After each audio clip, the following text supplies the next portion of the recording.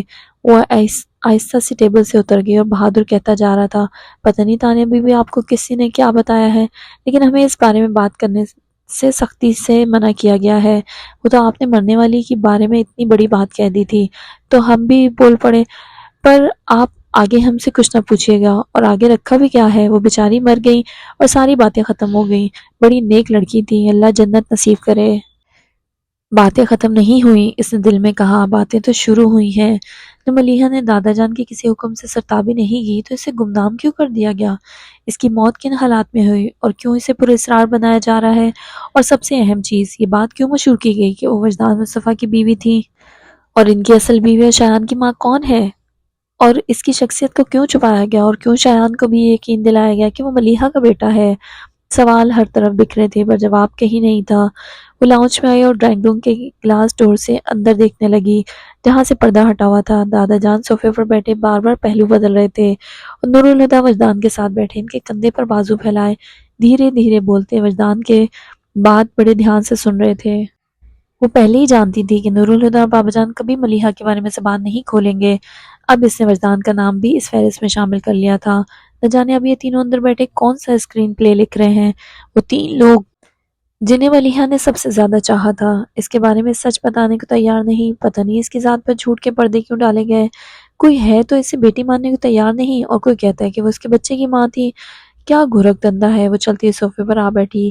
کہانی کے 4 بنیادی کرداروں میں سے ایک موت کی آغوش میں چلا گیا اور باقی 3 جو بھی بولیں گے وہ سچ نہیں ہوگا، مگر شاید کہانی کا کوئی ثانوی کردار سچ بولنے پر آمادہ ہو جائے، جیسے سمیرہ۔ آف کورس، اس نے اپنے خیال کی تائید کی۔ سمیرہ کو ضرور پتا ہوگا کہ ملیحہ کی موت کیوں اور کیسے ہوئی۔ اگر یہ پتا چل جائے تو باقی کی الجھنیں بھی سلجھ جائیں گی، لیکن سمیرہ کو میں کہاں ڈھونڈوں گی؟ میں نے تو کبھی ملیحہ کے ننیال میں سے کسی شخص کو قصر فاروقی میں آتا جاتا نہیں دیکھا، تو پھر سمیرہ سے میں کیسے ملوں گی؟ وہ سوچنے لگی۔ میری ممی شایان کی مدر کی کزن ہے۔ تانیہ کو اچانک فائزہ کی بات یاد آئی اور اچھل کر اپنی جگہ سے اٹھ کھڑی ہوئی۔ او مائی گاڈ، فائزہ اور شایان کی مائیں آپس میں کزنز تھیں۔ شایان کی ماں کی حیثیت سے سب ملیحہ کو جانتے ہیں اور فائزہ کی ماں سمیرہ آنٹی اور فائزہ آفاق یعنی سمیرہ آفاق۔ اٹس ریئلی امیزنگ، وہ ہنسنے لگی۔ میں 3 سال سے اس گھر میں جا رہی ہوں جس کے رہنے والوں کا رشتہ قصر فاروقی سے برسوں پہلے ختم ہو چکا ہے، اور جواد کی انگیجمنٹ والے دن آفاق انکل پاپا کی ناک پر چونکے بھی تو تھے، شک کی تو کوئی گنجائش ہی نہیں۔ اور اب آگے کی کہانی سمیرہ آنٹی سنائیں گی۔ وہ جوش میں چلتی اپنے کمرے سے گاڑی کی چابی اٹھا کر پوچھ میں آ گئی اور کچھ ہی دیر میں وہ فائزہ کے گھر پر تھی۔ فائزہ نے اسے دیکھا تو حیران رہ گئی۔ تم؟ ہاں میں، لیکن تم اس قدر حیران کیوں ہو؟ تمہیں پتہ ہے رات تمہارے جانے کے بعد کیا ہوا؟ فائزہ انسنی کرتے ہوئے بولی، میں شروع سے ہی چاہتی تھی کہ تمہاری اور شایان کی شادی ہو جائے، اور شایان کو تمہارے پاپا کا نام سن کر ہی اٹھ پٹانگ قسم کے خوف ستانے لگے تھے، اور کل میں نے شایان کو جھوٹ بول کر اسی لیے بلوایا تھا کہ تم دونوں آمنے سامنے بیٹھ کر بات کرو گے تو شاید اس کے دماغ سے خوف نکل جائے۔ پھر تم بھی اس کی بات مان گئی تو آخری حل یہی بچا تھا کہ میں وجدان انکل کو سب بتا دوں، اور میں نے انہیں سب بتا دیا۔ اچھا، تو اس لیے وہ پاپا اور دادا جان سے ملنے آئے، گھر آ پہنچے۔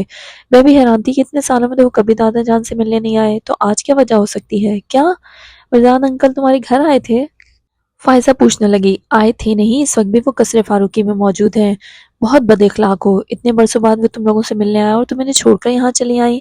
فائزہ نے اسے سنجش کی۔ ان کی پاپا اور دادا جان کے ساتھ خفیہ میٹنگ چل رہی ہے، اس لیے میری اس بد اخلاقی سے کوئی فرق نہیں پڑے گا۔ اچھا سنو، میں آج خاص طور پر آنٹی سے ملنے آئی ہوں، انہیں کمرے میں بلا لو۔ وہ اپنے مطلب کی بات پر آگئی۔ خیریت؟ فائزہ نے پوچھا۔ ہاں بس تم انہیں بلا لو۔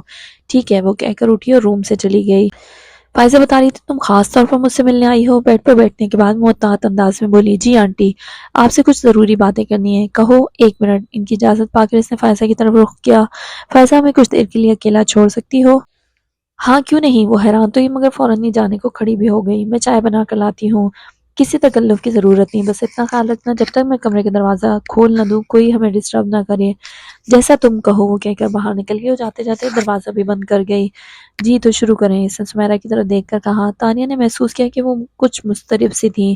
مجھے جانتی ہیں؟ انہیں خاموش دیکھ کر تانیہ نے سوال کیا۔ سمیرہ اس کے لہجے سے سمجھ گئی کہ اس کا سوال کا مطلب کیا تھا اور کہا، تم نور الہدیٰ کی بیٹی ہو اور آپ افتخار حسن کی بیٹی ہیں۔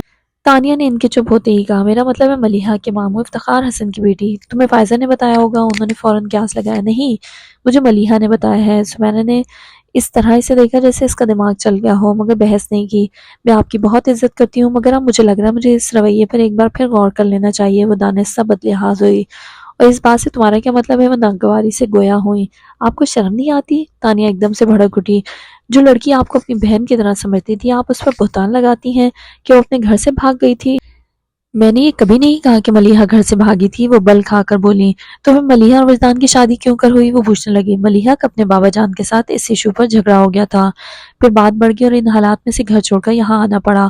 بعد میں ابو اور چاچو نے دونوں میں صلح کرنے کی کوشش بھی کی، مگر پھوپھا جان نے کہہ دیا کہ ملیحہ ان کے لیے مر چکی ہے۔ اس کے بعد سب کو یہی مناسب لگا کہ ملیحہ کی شادی وجدان سے کر دی جائے۔ وہ وجدان کے ساتھ بھاگی نہیں تھی، اسے باقاعدہ رخصت کیا گیا تھا۔ غصے سے چبا چبا کر بولی۔ تانیہ نے سکون سے ان کی بات ختم ہونے کا انتظار کیا، پھر کہا، ان کا انتقال کس طرح ہوا؟ وہ ایک پل کو رکی اور کہا، شایان کی پیدائش پر ملیحہ کی وفات ہو گئی تھی۔ مگر کس طرح؟ وہ پوچھ رہی تھی۔ سمیرا زچ ہو گئی۔ بچے پیدا کرتے وقت اکثر عورتیں مر جاتی ہیں، اس میں پوچھنے والی کیا بات ہے؟ حیران ہونے کی بات تو ہے نا؟ ان کی بات پر غور کرتے ہوئے اٹھی اور ان کے سامنے کھڑے ہوتے ہوئے دونوں بازو لپیٹ کر کہا، اس میں حیران ہونے والی کیا بات ہے؟ سمیرا چمبے سے بولی تو تانیہ اپنے الفاظ پر زور دے کر بولی، اگر ایک ایسی عورت بچہ پیدا ہوتے ہی مر جائے جس کے ہاں کبھی بچہ پیدا ہی نہیں ہوا تھا، تو سن کر حیرت تو ہوگی۔ اس بار سمیرا کچھ نہیں بول پائی۔ ملیحہ کی شادی نہیں ہوئی تھی، اس نے بڑے سکون سے انہیں دیکھتے ہوئے کہا، ایک ایسی لڑکی جو مر چکی ہے، اس کے بارے میں اتنا بڑا جھوٹ؟ وہ کسی کی بیوی اور کسی کے بچے کی ماں تھی۔ بولتے ہوئے آپ کو شرم نہیں آئی؟ وہ چپ ہوئی، پھر طنزیہ ہنسی کے ساتھ بولی، لیکن آپ کیا کسی مرے ہوئے کا لحاظ کریں گی جب آپ نے زندہ لوگوں کو لحاظ نہیں کیا؟ شایان کے ساتھ کیا کیا آپ لوگوں نے؟ جسے وہ ماں سمجھتا ہے وہ اس کی ماں نہیں ہے، اگر پتہ چل جائے تو اس کی کیا حالت ہو؟ اور وہ بد نصیب ماں جس نے اسے پیدا کیا ہے، اس پر کتنا ظلم کیا آپ نے، اور آج میری زندگی آپ لوگوں کی وجہ سے ہی برباد ہو رہی ہے۔ یہ سوچ کر وہ ملیحہ فاروقی کا بیٹا ہے، شایان مجھ سے شادی نہیں کرنا چاہتا، اور میں سچ جان کر بھی اسے بتا نہیں سکتی، کیونکہ میں جانتی ہوں وہ کبھی سہ نہیں پائے گا کہ جس باپ سے وہ اتنی محبت کرتا ہے، اس نے اس کی ماں کی شناخت کے حوالے سے اسے دھوکہ دیا۔ وہ رکی اور شکایتی نگاہوں سے سمیرا کو دیکھنے لگی، جن کی آنکھوں سے اب آنسو گرنے لگے تھے۔ دادا جان، پاپا، وجدان اور آپ، ملیحہ نے ہر ایک سے محبت کی، اور اس کے مرنے کے بعد آپ سب نے اس کے ساتھ کیا کیا؟ پاپا اور دادا جان یوں اس کے ذکر سے لا تعلق ہو گئے جیسے وہ کبھی پیدا ہی نہیں ہوئی تھی، اور وجدان جو ملیحہ کے لیے یقین کا چہرہ تھا، اس کے چہرے کا دھوکہ بنا کر اپنے بیٹے کے سامنے پیش کرتے رہے۔ اور آپ نے وجدان کو ایسا کرنے دیا؟ کس قدر بد نصیب تھی وہ، اس نے کبھی سوچا بھی نہیں ہوگا کہ اس کے مرنے کے بعد اس کے ساتھ یہ سب ہو جائے گا۔ سمیرا کے آنسو اور بھی شدت سے بہنے لگے، مگر تانیہ اس پر ترس کھائے بغیر بولتی رہی، جھوٹ کا یہ محل کھڑا کرنے کی کیا ضرورت تھی؟ بتائیں، میری اور شایان کی زندگیوں کو برباد کرنے کا آپ کے پاس کیا جواز ہے؟ جواب دیں، یا دینے کے لیے آپ کے پاس کوئی جواب بھی نہیں؟ استحضائی انداز میں کہتے ہوئے اس کی آواز مزید تیز ہو گئی۔ آج تو آنسو بہا رہی ہیں، مگر جب ملیحہ کی موت کا تماشا بنا رہی تھی اس وقت آپ کے آنسو کہاں تھے؟ میں نے ملیحہ کی موت کو تماشا نہیں بنایا، وہ چلا اٹھی۔ ہاں، وہ بد نصیب تھی، مگر کسی نے بھی نہیں سوچا تھا کہ اس کے ساتھ یہ سب ہو جائے گا۔ پھر وہ آنسو پونچھے بغیر ہولے سے بولنے لگی، مجھے آج بھی یقین نہیں آتا کہ ملیحہ مر چکی ہے۔ کسی نے سوچا تھا وہ اس طرح مر جائے گی؟ جیتے جی کبھی نہیں ستایا، اور مر کر سب کے لیے عمر بھر کا عذاب بن گئی۔ انہوں نے تانیہ کی طرف دیکھا، یہ کوئی پریوں کی داستان نہیں جسے سننے کے شوق میں تم یہاں چلی آئیں۔ جانتی ہو یہ پریوں کی داستان نہیں ہے، مگر پری کی داستان تو ہے جو جادو نگری میں کھو گئی۔ ان کے پاس بیٹھتے ہوئے تانیہ نے اس بار رسان سے کہا تھا۔ سمیرا بھیگی آنکھوں سے اسے دیکھنے لگی اور دھیرے دھیرے ماضی کے پردے ہٹانے لگی۔